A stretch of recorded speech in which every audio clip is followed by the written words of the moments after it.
left. That's a T. That's an E. That's a doubling of the M because of the dot in the middle. And then we have an A and an H. Oh, I wrote that. We have an A and an H.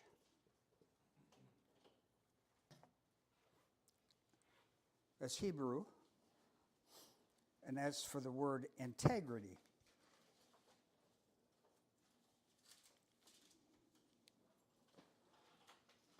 Integrity. It isn't always translated in the Hebrew as the word integrity. And so I'll talk about the different ways it's translated. In English, it means integrity. But there could be, in Hebrew, could be different ideas with it. But it is the key word used with Job in his suffering. And so we're in James, the 5th chapter. We're going to look at verse 9, but our studies from 10 and 11. Remember, last week we studied, do not complain, brethren, against one another. We called it the whispering sin. So that you yourselves may not be judged, because, and this is a bridge sentence that takes us into 10 and 11. Behold, that's always important when you see that. Most people skip that, and it's very important. That's what that is. That's the word behold. Catches your attention. You can't see that in English, but that's what that is. That's one of those come to order businesses. So when you see that word behold in the English, it's a very, very big word in the Greek language. Behold, and that's why this becomes a bridge sentence to 10 and 11. Behold the judge, which is Jesus, right? You shouldn't be judging others because they already have a judge, and we studied that last time. And that judge is Jesus Christ. Behold, the judge is standing right at the door. And we talked about that. Now that bridge idea, is now brought in to verses 10 and 11. As an example, brethren, of suffering, that's a key word. There are a lot of different Greek words for suffering. This is a compound word, and it means suffering because of evil. And and I'll show it to you when we get there, but it's a suffering brought onto your life because of evil. Not that you're doing, but that's what we call the angelic conflict. The angelic conflict. And so we know what he's talking about. He puts it, there's a compound word, and the first word in that is evil. And it's suffering for Christ's sake. The other word that's used there is for suffering, but it's the suffering that Christ did on the cross. It's kind of an interesting word, isn't it? And I'll show it to you. As an example, brethren, of the suffering and patience, and that's the word we had before, makrothomia,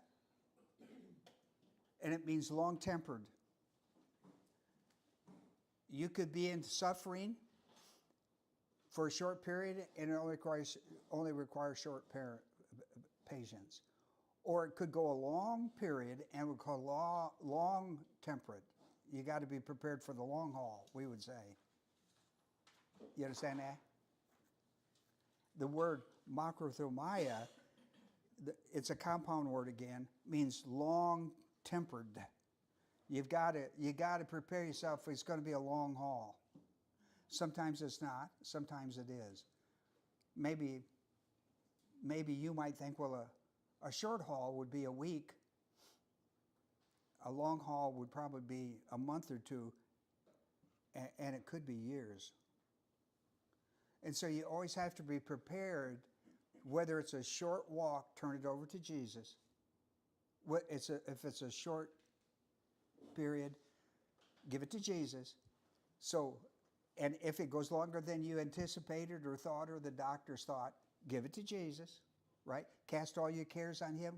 You know that 1 Peter 5 business? Cast all your cares on him because he cares. He cares in the moment you're in the south toting it,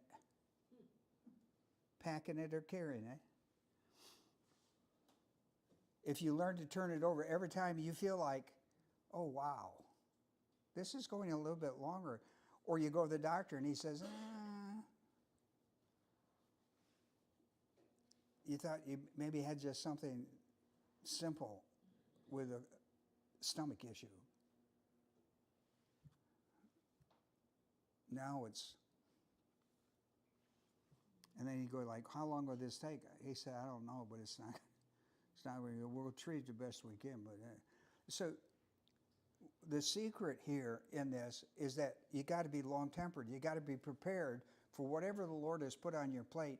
He'll walk you through it, and you have the capacity at whatever stage you're in to begin that walk with him and never turn loose of his hand.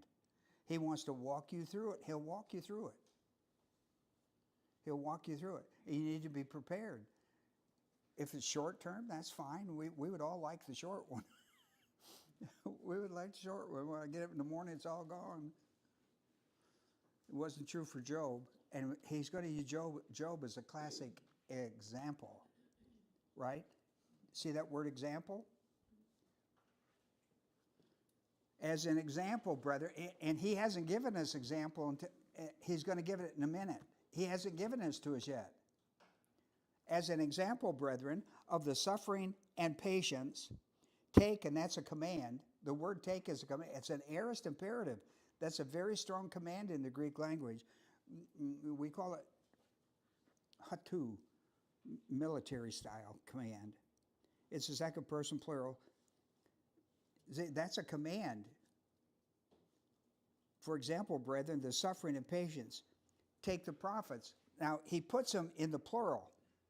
He puts a definite article, and he puts them in the plural, right? Is it in plural? In English, is it in plural? Yes. Well, yeah, it's in plural. If you got your Bible open, it is. So we're talking about a group. Agreed? We're talking about a group. So he's reaching into the pool or the group of prophets. Brethren, an example, brethren, of the suffering and patience, take the prophets who spoke in the name of the Lord. There's that word behold again.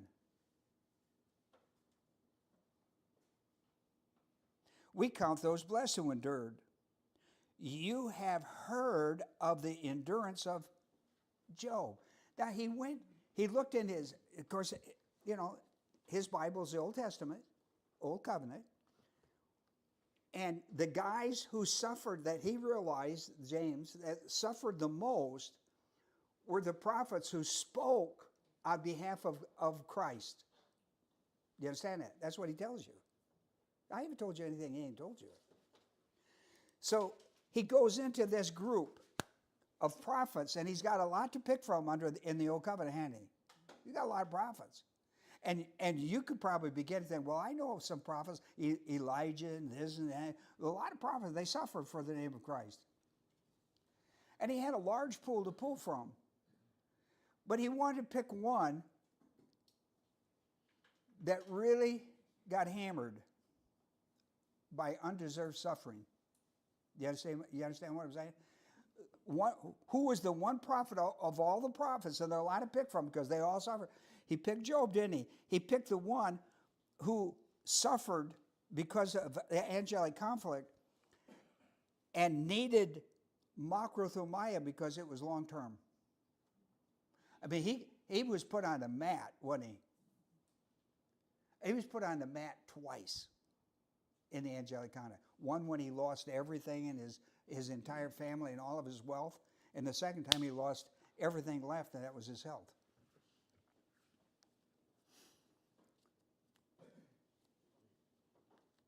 So he looked at this pool of prophets, hunting for an example of suffering for Christ's sake. That would show us that sometimes it's long term, and we've got to be prepared to go the long term with it. And you don't go alone. I'll never leave nor forsake you. You hold on to the hand of Christ and let him walk you through the valley of the shadow of death and fear no evil. You understand what I'm telling you? Oh, we need to know this. We need to know this. Your walk may be a short walk and be extreme, or it might be a long walk and long extreme. And listen, sometimes it may not be you that is suffering. It may be you that's holding the hand of somebody else with suffering and causes you to suffer, and you've got to walk it through. And you've got to hold on to the hand of Christ, because they're all over the place in their suffering. And it's your hand they're holding to, and it's Christ's hand that you're holding to as a caregiver.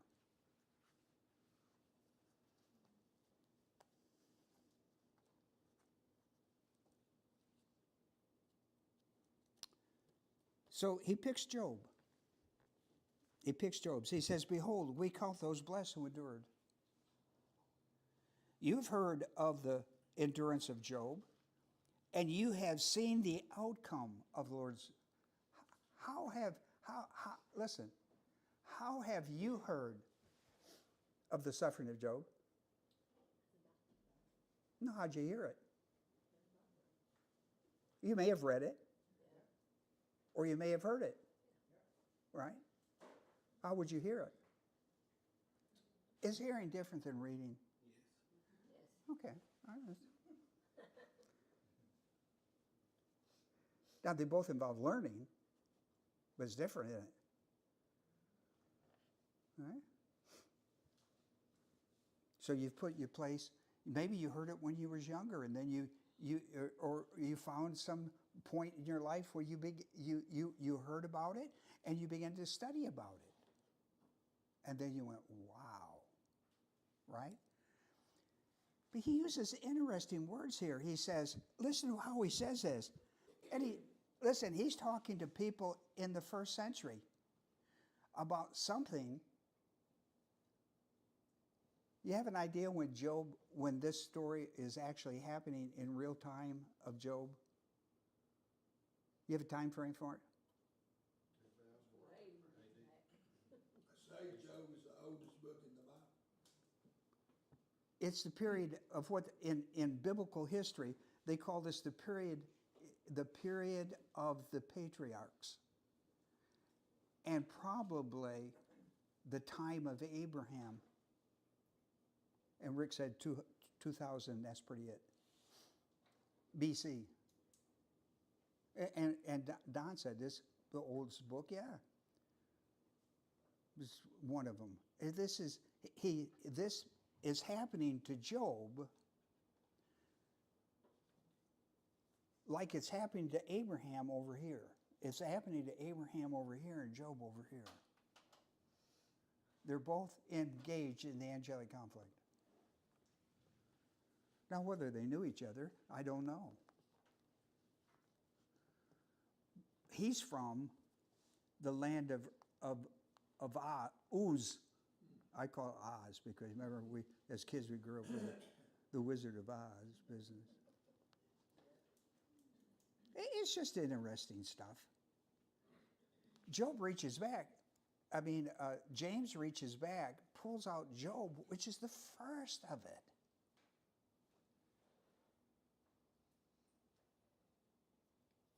Which is just interesting. And what I find interesting, do you know where the book of Job, if you divided the Old Covenant into 3 sections, right? And they did.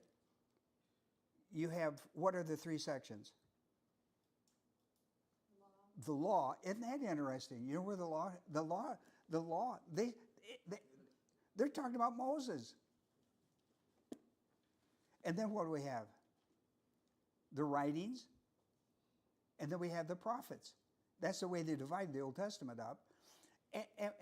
And isn't that strange? They don't divide it up until they get to Moses. There's a whole life ahead of that, isn't there? So I find all that in it. Now, where would we find the book of Job? We find it in the writings, wouldn't we? Right? Go along with Psalms, Proverbs, Song of Solomon, all that business. You don't find that interesting? I find that extremely interesting. Where'd Job get this? Where did Job get his? He got it out of the writings. The study of the writings. He got it out of Job, the book of Job, which comes out of the book of writing. Isn't it interesting? This story of Job is in what they call wisdom literature. I just find that stuff, I know, I'm a little nerdy about this stuff. I find all that interesting to me. Job has really paid it, James has really paid it. That you go like, James, what are your favorite books? He said, I just like everything written in the writings. See, that's a clue to me. That's a clue to me. When I study the book of James, I got to know how James is thinking and where he's at in order for me to kind of get into the head of the writer so that I can understand a little bit and bringing him out. That's just amazing to me. It's just amazing to me. And he's bringing that into the first century church. Listen to me, under the new covenant. I don't know. I just, I'm your teacher, so whatever excites me, I bring to you. It's just the way it is. Let's see, have I had prayer? Yeah. Don had it, yeah, okay. So let's talk about a few things here. Let me finish reading verse 11. I got caught up with Job. We have heard and seen the outcome. The book of Job, he really got caught up in it. There are 42 chapters, 1,048 verses. And he picked Job out of that to talk about it in the book of James. That interesting. It is now. I made it interesting. You've heard and seen the outcome of the Lord's dealing, that the Lord is full of compassion and is merciful. Those are two adjectives. They're predicate adjectives. Well, apparently that's not important to you. But they're predicate adjectives. So I put on the top of your sentence the stuff I talked about as I introduced my subject matter, integrity and undeserved suffering. I talked about the bridge sentence and our lesson today, an example. And he hasn't given us one. You go like, well, what's your example? What's your example? And then he goes like, boom, right? He holds it off, and he goes like, Job. We're going to talk about Job. And I guess he's probably the most talked about guy in the new covenant. If anybody gets in any kind of tough suffering, they go to the book of Job. I know I did. Well, anyhow, so out of this large group of old covenant prophets, James picked one, Job, J-O-B, Job, who lived around in the land of Uz, lived in the time of Abraham, Isaac, and Jacob. My. Well, point number one, James picked Job as an example of undeserved suffering for Christ. The Greek word is interesting. It's a compound word. Has hupo on the front, and then it has dagma, hupodagma. It's an accusative singular neuter used as a direct object. Look how he does this. He introduces this in verse 10. Our scripture is 10 and 11. As an example, this is the idea, means to copy exactly. Now watch, Ronnie. I'm going to do this and do just exactly as I tell you. I'm going to do it. Now do it exactly as I do it. Yes, Grandpa. And I watch him like a hawk because he said, I want you to do it. I want you to do it just like Grandpa does. So I watch him as a hawk. Then he'd give it to me. He said, let me see you do it. And I do it. That's close. But, And so we would go through that exercise 2 or 3 times. And, because he understands repetition is the name of the game. So we would go over that 2 or 3, 4 or 5 times, whatever. Or else he'd go like, well, we'll take that up maybe tomorrow, because I wasn't getting it. So I wasn't old enough, apparently. But this is this word. It means to copy something exactly. To copy something, to imitate something exactly. Hupo, exactly. It means to copy something exactly. Imitate it perfectly, or as well as you can. Do it this way. Okay? So that's the word. For he uses example, and then he tells us Job is our example. Now, I kind of did that with you earlier. I talked about Jesus wants to hold your hand and walk you through it. Whether it's short term, middle term, or long term, he wants to walk you through it. And just remember, you're walking through the valley of the shadow of death, and you're not alone. I'll never leave you nor forsake you, so you hold on. So that fear don't grip you, or you get lost in the weeds on your way. You hold on, because he'll never leave you nor forsake you. And if you got him, you got all you need. If you got him, you got all you're going to need to get through it. And that's at 1 Peter 5. So he introduces us, and what his key idea with Job is integrity. If you study the life of Job, it's all about integrity. His wife, when he was really in deep trouble with his first exercise, his wife said, "Why don't you curse God and die and get rid of this stuff?" I don't know if that's hard. If that was hard, I mean, it sounds probably just however you say it. When I first used to read this, I would think that's pretty hardcore. I mean, why don't you curse God and die? Then the more I experience this with other people, and then in my own life, I do understand that. At some point, you turn to God and say, "Oh, please, God, don't let him suffer anymore." Yeah? So there are a lot of ways to do that. I used to be hard on her, and after I went through some of the stuff, I became a little softer with her on that. I mean, it sounds kind of cruel, doesn't it? Why don't you just curse God and die? And it's okay to bring that up, but when he says, I'm not going to do either one of those. I'm not going to curse God, and I'm not going to die. But I am going to have to suffer.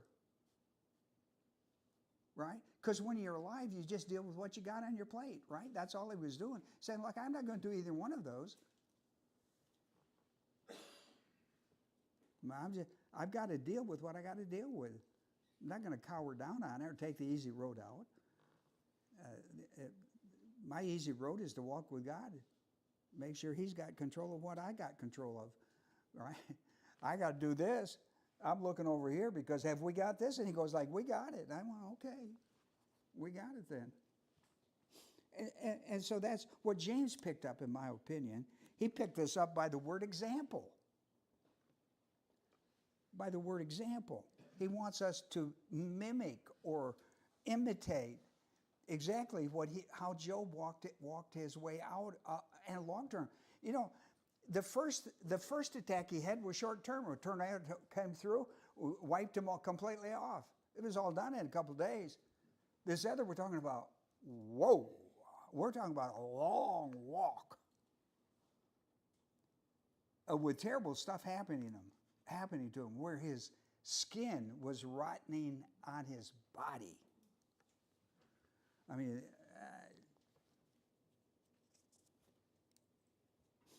that's pretty hardcore stuff right there. So let's talk about a few things here with this. First of all, be sure you understand the compound. I put it on your paper. See, hupo, that's a preposition, and dogma. It means an exact copy to follow or to imitate. When you get into undeserved suffering, and listen, it may be yours, or it may be somebody you're attached to. I met with Ed the other day to go over this very idea with him. Now what? You know, what are we going to do with this? Now, you know, the easiest part in losses is when you have them, the front end of it. They're the easiest. It's the middle and the tail of them that are rough. People don't realize that. The easiest part of loss is at the beginning. I'll just tell you that. That you need the Lord, at that point, everybody knows they know it. In the middle of that walk out, a year or so later, is when it gets really foggy. And you think you're doing well, and you may not be. And then how are you going to handle it on the backside? You handle it the same way in the middle and on the backside as you do on the front side. It's on your dependency on God and His marvelous grace. You don't depend on yourself. You don't depend on other people to keep you standing. You don't depend on I just need to be, I need to put my big boy britches on. Yeah, well, they better come from Jesus. Your britches better say Jesus on. What do they say? They say made in China. Well, get them off. Get those things off and get your big britches on that says Jesus. And then the other thing that James would tell you to look at, he starts out with an example, and the other thing is the word take. That's a command. I said to you, it's an aorist active imperative, second person plural. Take your example from the prophets, and I'll give you one to start you off. I personally, Job is a classic, isn't he? He's a classic. Everybody understands Job. The guy that I would have probably picked would have been Elijah. And the reason that I've preached so many sermons off from Elijah I identified with, and it's hard for me to identify. Job had too many kids. No.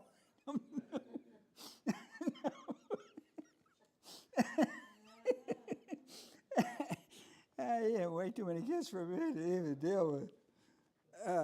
I had 4. That was 3.5 too many. Thinking about them. Well, it's a good thing Deanna's not here today. I'd have had to shut my mouth up. Point number 2. Of course, Peggy's here, and Peggy will make sure that she knows about it, and so they'll get together and tag team me. James picked Job because he saw in Job the greatness of undeserved suffering in a human. He saw how Job did so good in handling this under the most severe. He was attacked from his body. He was riding from the inside out or from the outside in. And he had his friends who came up who really liked him. They were good friends, but they didn't understand what he was going through. They didn't have enough doctrine, but they had good friendship. Did they stay with him all through the thing? I was telling somebody the other day, I'll tell you what kind of a friend they were. They were good friends, but they were kind of friends, when you had a problem, they came in to have prayer with you and help you. They sat on you and slapped you. And they said, why'd you bring this? Look, you should have done what you'd done. And he'd go like, could you just send me a note? But every time they showed up, they'd sit on him and slap him. Why'd you bring this on yourself? And he went, get off me. I didn't do that. But anyhow. But they were good friends. They just didn't have any doctrine. And he was struggling with something he wasn't prepared for. But listen, Don't matter how much doctrine you got. If you got the doctrine that says, hold on to Jesus, and his grace is sufficient, and he'll walk you through the valley of shadow of death, so you fear no evil, your life will be blessed in the midst of a mess. He will keep your head above water. I like that. I like that. But his friends were good friends, as friends go, but they didn't have any doctrine. They didn't have the doctrine to help him lift him up, did they? So they tore him down. It's got to be some sin you done. It's got to, tell me the sin. We'll get it out of here. Right? My. You could do less of friendship like that, huh? But they showed up. Nobody else would come. At least they stayed. They showed up and they stayed. And for that, you salute them. That's one part of friendship. But how important would it have meant to have doctrine? They could have been great ministry there for him. But anyhow, so we learn something from that, don't we? Let's be the good friend that is able to show up and be accountable. Look, I'll wash your dishes, and you just sit there. I'll cut your grass. I'll do what I have to do, and I'll pray for you. But don't tear him down. If you can't build him up, then do the things that are helpful to him. Right? I'll pick you up a few groceries. I'm out. What do you need? You can do that without the other part, can't you? But if you're going to show up, sit on them and slap them and they tell you the truth, and they go, I've told you the truth. I don't know. If there's any sin left that I've gone back through my college, my high school, my grade school. Right? I've confessed every sin I've ever thought about. I got no sin on me now. Well, anyhow. In James 5, 10 and 11, James listed 3 characteristics that are involved with spiritual integrity in suffering. Now, see the word suffering? C-K-A-K-O? I'm at point 2. See that? It's called suffering in the English, but in the Greek, that's a compound word. The K-A-K-O in the Greek, if you pull that off and add an S, it's K-Kos, that's evil. That's evil of the angelic conflict. You can always tell when it's up and in your face, and you go and you say that's evil, and everybody else that's not even saved says that's evil.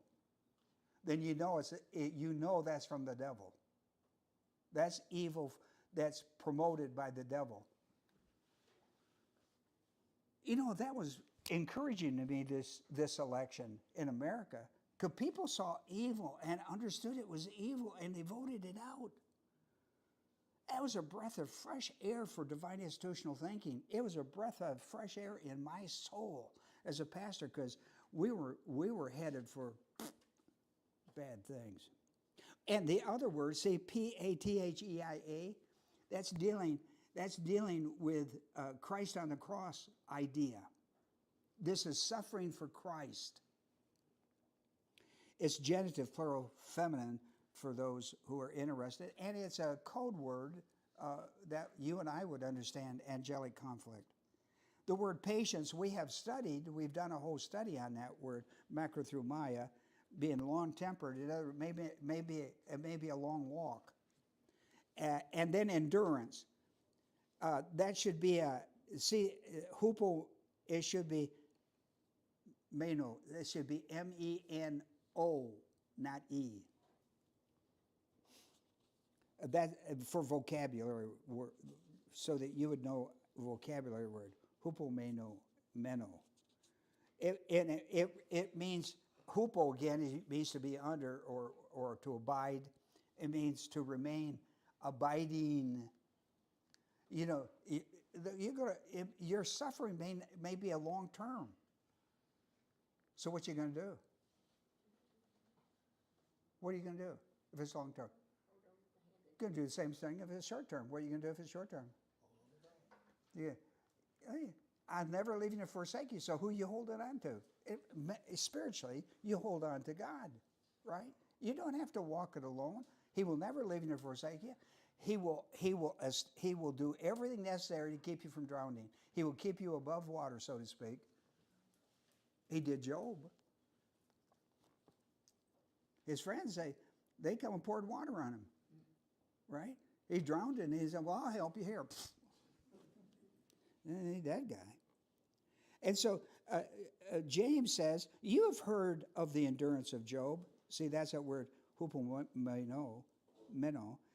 You have heard of the endurance of Job, and you've seen the outcome. The end of the story. It's interesting. There's a definite article would tell us the end. You know, like a good movie? The end. James has studied to get where James is, and he writes 2 verses. You know, he's the only guy that writes about Job in the New Testament. Isn't that interesting? At least I can't find it. Maybe some of you could find it. And if you can find him someplace else in the New Testament, surely let me know. I couldn't find any. I couldn't find a reference for him. James and Paul didn't write about it. Nobody wrote about this except James. I found that really interesting. Well, it's just he studied 42 chapters and 1,048 verses. And let me tell you, I've studied it, and that's a long book.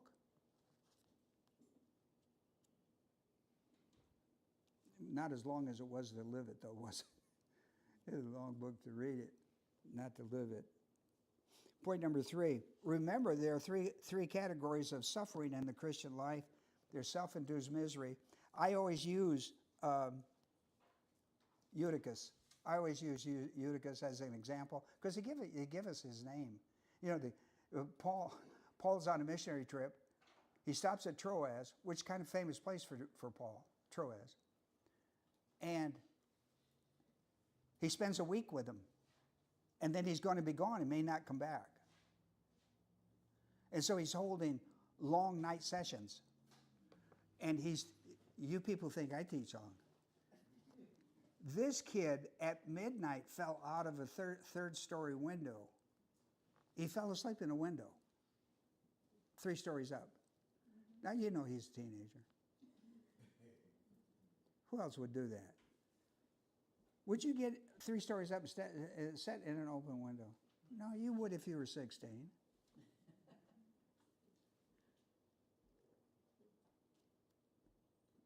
My dad didn't get up 3 floors to set in that window. He falls out and what? Died. That's not the way to close the session up. Right? Paul goes out, raises him from the dead.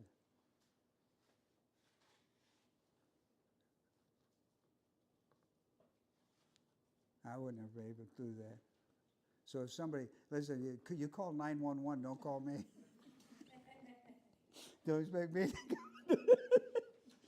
go. Well, if you had faith, Pastor, you could do that. Well, get 911 and my faith will work. Yeah. But I always call, he's a perfect self-induced misery in it. Do you know how many times his parents, especially his dad, said, get out of that window, boy. He sees the boy rocking up there in that window. Get sit down here. There's all the chairs are gone. All right, I sit down next to you, Dad.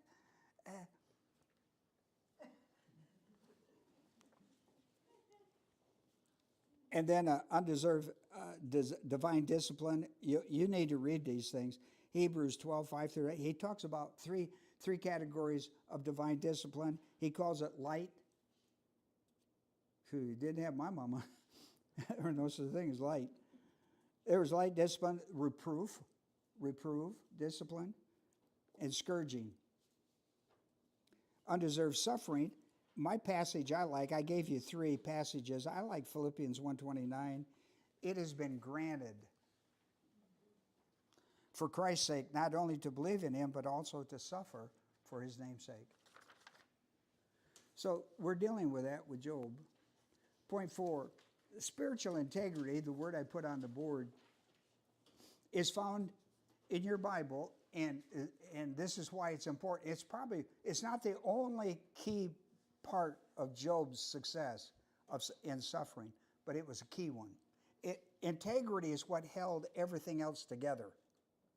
Integrity is that one of those wonderful words, even in the English, that hold your norms and standards and good from evil and all that stuff together. It holds it. It's the glue that holds all that stuff together. And so it's found in Job 1:8, 2:3, 2:9, 4:6, 27:5, and 31:6. As it is on your paper, you can find it. This word is going to be there.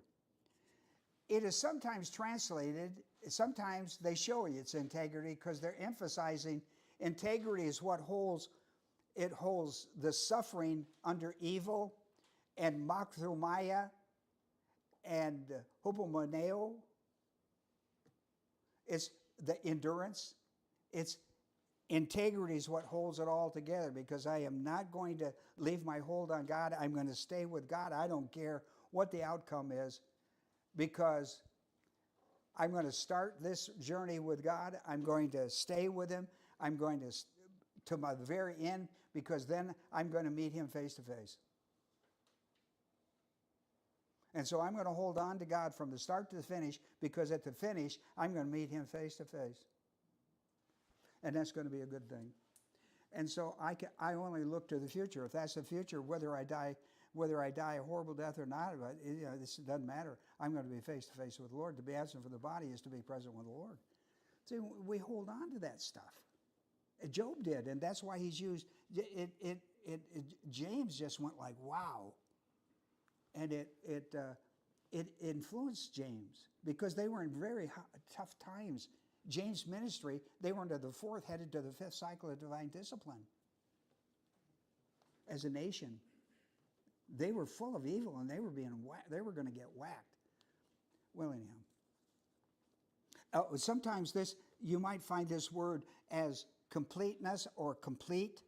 It could be undivided, unimpaired, honest, innocent. It's kind of used with the idea integrity, with innocence, with Abimelech. You remember when Abraham gave his wife and then God intervened? Well, integrity was in there. And Abimelech called it out. I showed integrity. Your man you sent in, he's a thug. He ain't honorable. I've been honest, I've been innocent and so it's a good read.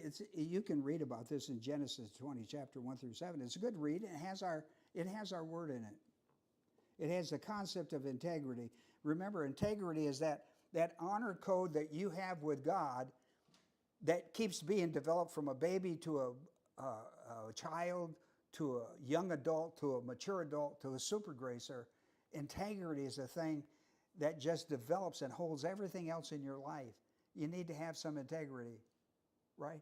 And even in the business world, if we're working, we want people to have integrity. You signed up to do what you said you'd do. How come you're not doing it? Well, it's integrity. Integrity is a powerful word. Maybe kind of, it's a word that's always lost in the declining nation. It's always lost.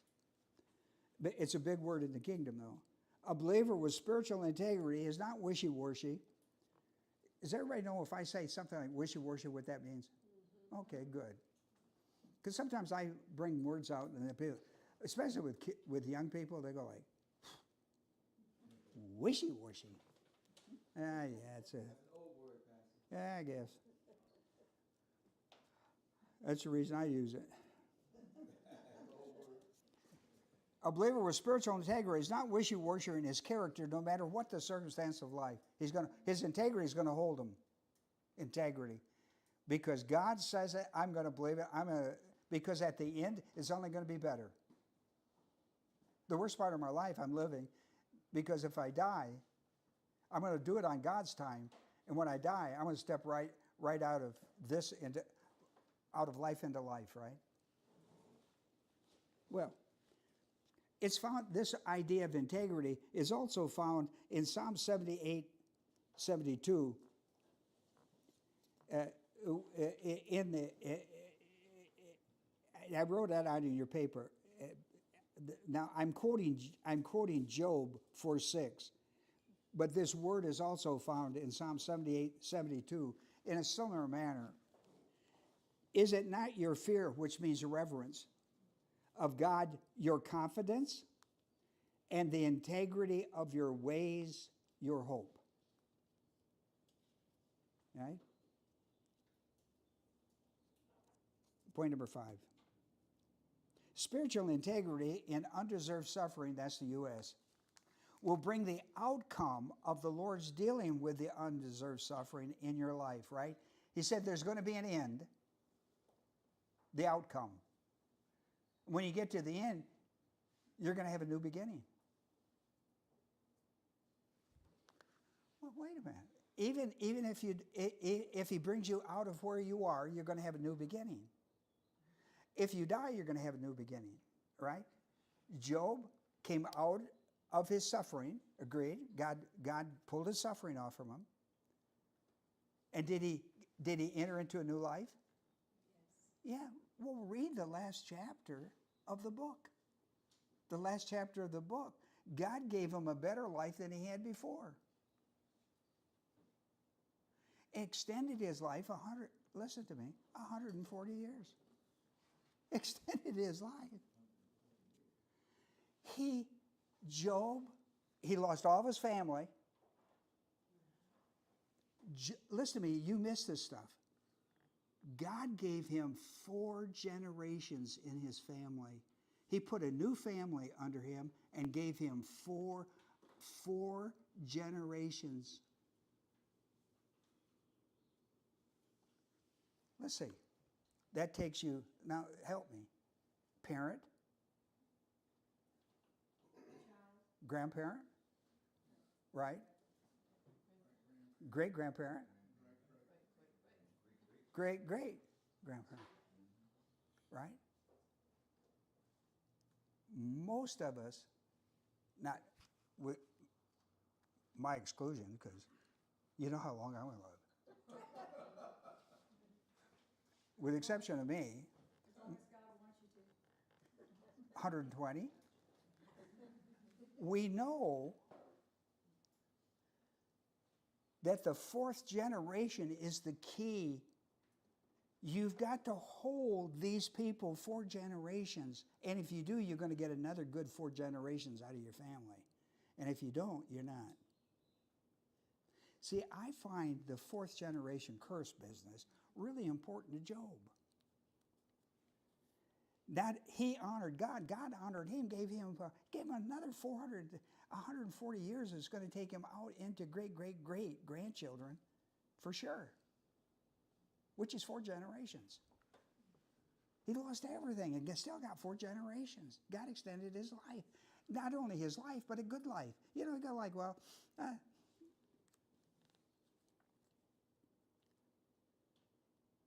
listen, with God, your life is always good. It don't matter. You understand that?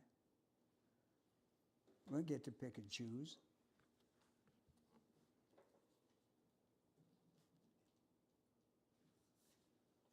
Well, anyhow. The outcome. I wonder, where did I get there? How did I get there? The outcome as the Lord, full of compassion. Look at that word. That's a compound word. Full of compassion. See that P-O-L-U-S? Well, the P-O-L-U, if you pulled it out, you could add an S. And that's where you get full.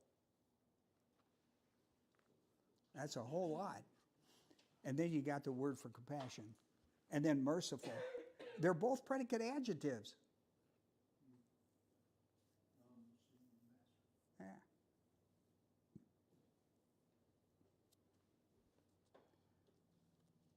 You suppose a predicate adjective is important?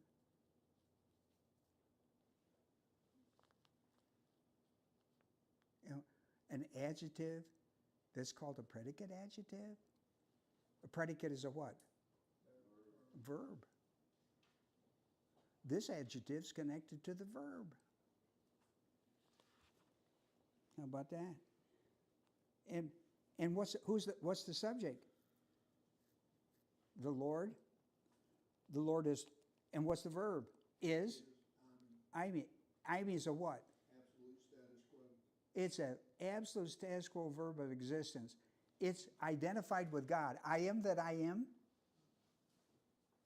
When God says, I am that I am, that's I me in Greek. As an absolute status quo verb of existence.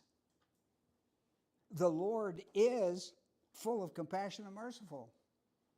And those are predicate adjectives. They're predicate adjectives connected with that verb that describe whom?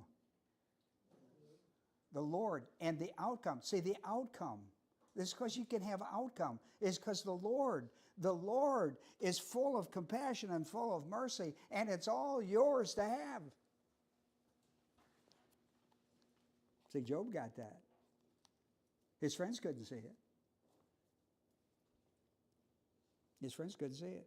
Job finally came to grips with that. Well, okay, I'm going to accept the hand that God's dealt me. I'm going to play this out to the end, right? What else can you do? You got to play the hand that's been dealt you. Might as well have a good attitude about it. He's going to walk you right. Though you walk through the valley of the shadow of death, you what? Fear no evil. That's because you know the Lord's with you and nothing's going to mess with you. Whatever's messing with you is the Lord. Right? Did the Lord put that on Job? Well, why wouldn't you want it? You got the doctors ready to walk you out. The doctor do 724s with you, right? Well, I don't know. It's based on the character. Integrity is based on the character of God's grace. If you don't have a deep appreciation for the grace of God in your life, saving grace, living grace, dying grace, all that, if you don't have a deep appreciation for grace, you'll never understand integrity, how your life is all held together by the principles of the Word of God. You'll never get it. Because you'll be work-oriented and it's all about you. And grace is all about God. It ain't about you. And that's why grace is so important. When you read the outcome of the Lord's dealing, you'll find friends, family, finances, family again, and 4 generations, and then full of days. Well, I don't have time for my last point, but I'm probably pick that back up because it's really important, a spiritual formula. Now we're ready to really take a look at a spiritual formula of how this actually works in your life. And depending on whatever suffering he gives you, you have the capacity to handle it, or he wouldn't give it to you. You have the capacity.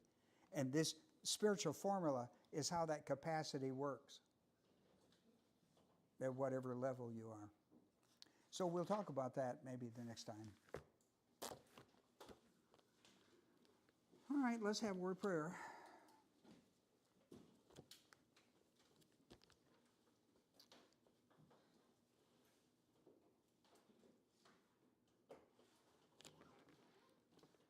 Tell me one thing.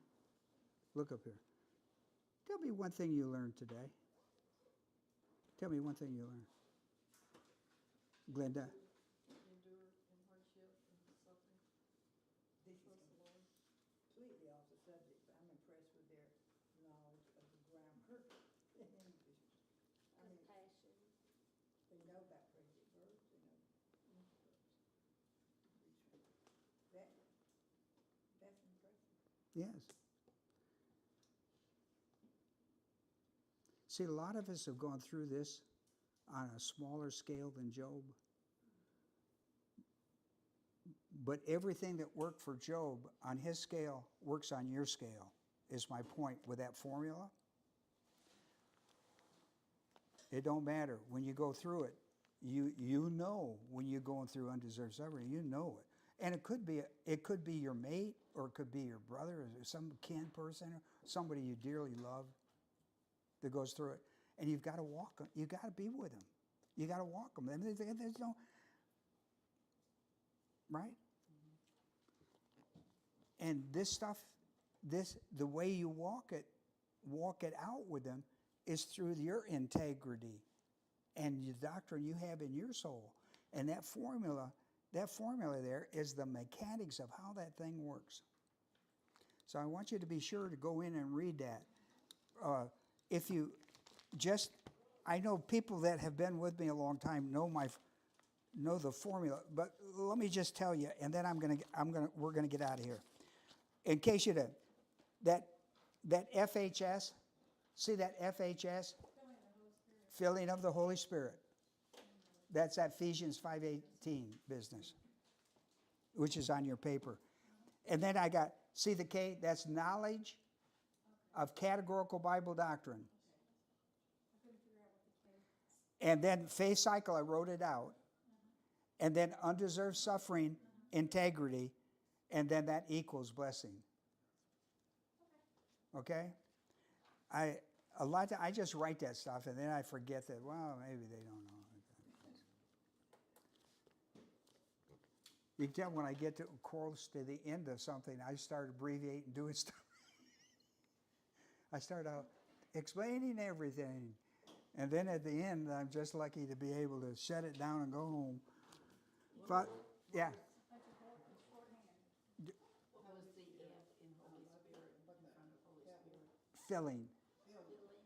Filling of the Holy Spirit. That's found in Ephesians 5:18. Be filled with the Holy Spirit. People miss that. It's a command based, but that's all right. We'll get to it. All right.